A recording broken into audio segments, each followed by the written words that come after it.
শীত আসছে, তবে গাজাবাসীর নেই কোনো প্রস্তুতি। ছেঁড়া তাঁবুতেই শীতে কাঁপতে কাঁপতে কাটছে রাত দিন। নেই খাবার, নেই পানি।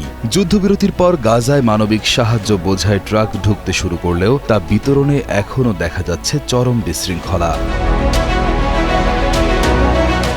গত 11 অক্টোবর খান ইউনিসে ত্রাণের ট্রাক পৌঁছানো মাত্রই ফিলিস্তিনি জনতা মরিয়া হয়ে সেগুলোকে ঘিরে ধরে। খাবারের বাক্স নেওয়ার জন্য শুরু হয় ধাক্কাধাক্কি ও হট্টগোল।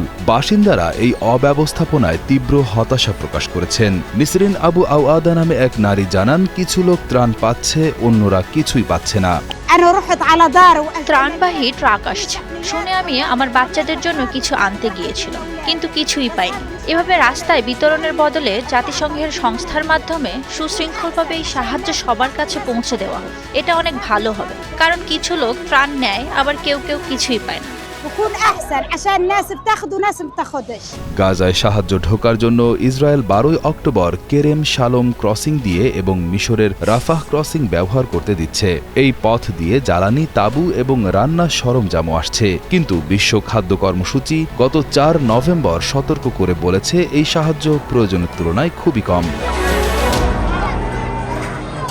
সংস্থাটি জানিয়েছে, শীতকাল ঘনিয়ে আসায় তারা সময়ের সাথে পাল্লা দিয়ে কাজ করার চেষ্টা করছে, কারণ গাজার মানুষের চাহিদা অকল্পনীয় এবং মাত্র 2টি খোলা ক্রসিং পয়েন্ট দিয়ে সবার কাছে পৌঁছানো সম্ভব হচ্ছে না।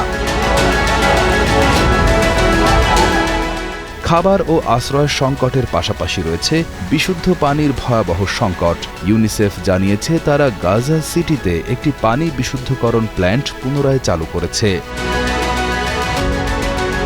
এদিকে খান ইউনুসের আশ্রয় শিবিরগুলোতে ছেঁড়া তাঁবুতে থাকা মানুষেরা শীতের ভয়ে কাঁপছেন। 7 সন্তানের মা মানাল সালেমের আশা যেন বৃষ্টি না আসে।